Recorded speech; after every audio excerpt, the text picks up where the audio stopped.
ನಂಗೆ ನಮ್ ಜಡ್ಜಸ್ ಬಗ್ಗೆ ಹೇಳ್ಬೇಕಂದ್ರೆ ರಕ್ಷಿತಾ ಮೇಡಮ್ ಆಗ್ಲಿ, ಶಿವಣ್ಣ ಆಗ್ಲಿ, ಚಿನಿ ಪ್ರಕಾಶ್ ಮಾಸ್ಟರ್ ಆಗ್ಲಿ, ಅದ್ರ ನಂತರ ಅರ್ಜುನ್ ಜನ ಸರ್ ಆಗ್ಲಿ, ವಿಜಯ ರಾಘವೇಂದ್ರ ಸರ್ ಆಗ್ಲಿ, ಇವರೆಲ್ಲ ಒಂದು ಒಳ್ಳೆ ಫ್ಯಾಮಿಲಿ ಮೆಂಬರ್ ಇದಾರಪ್ಪ. ಅವರೇ ಹೆವಿ ಸಪೋರ್ಟಿವ್ ಆಗಿದ್ದಾರೆ, ಒಳ್ಳೆ ಫ್ಯಾಮಿಲಿ ಮೆಂಬರ್. ನಿಮ್ಗೆ ಹೆಂಗೆ ಅದು ಇರ್ತಾರಲ್ಲ ಸ್ವಲ್ಪ ಸೆಲೆಬ್ರಿಟೀಸ್, ನಾನ್ ಮಾಡ್ದೆ ಅಂತ ಬಿಲ್ಡಪ್ ಮುಂದ್ಗಡೆ ಈ ತರ ಇಲ್ಲ.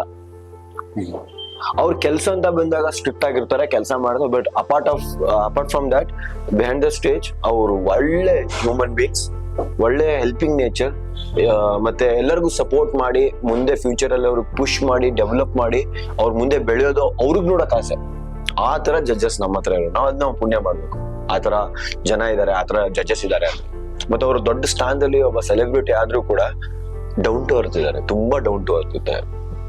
ಎಲ್ಲಾರ್ದು ಯೋಗಕ್ಷೇಮ ಕೇಳೋದಾಗ್ಲಿ, ಬಂದ ತಕ್ಷಣ ಡೈಲಿ ಹೇಗಿದ್ದೀರಾ, ಏನ್ ನಡೀತಾ ಇದೆ, ಹೆಂಗಿದೆ, ಆ ತರ ಕೇಳೋದಾಗ್ಲಿ, ಒಂದ್ ಖುಷಿ ಬಂದ್ರೆ ಪಾರ್ಟಿ ಕೊಡೋದಾಗ್ಲಿ ಎಲ್ಲಾರ್ಗು ಅವ್ರ ಕಡೆಯಿಂದ ಸ್ವಂತ. ಆಮೇಲೆ ಶಿವಣ್ಣ ಶೂಟಿಂಗ್ ಟೈಮ್ ಅಲ್ಲೇ ಗೀತಾ ಅಕ್ಕ ಕಡೆಯಿಂದ ಮನೆಗೆ ಅವ್ರ ಕಡೆಯಿಂದ ಒಂದು ಎವ್ರಿ ಶೂಟ್ ಟೈಮ್ ಅಲ್ಲಿ ನಮಗ್ ಕೇಕ್, ಆಮೇಲೆ ಐಸ್ ಕ್ರೀಮ್ಸ್ಗಳು ಅವರೇ ಅಷ್ಟು ಜನಕ್ಕೆ.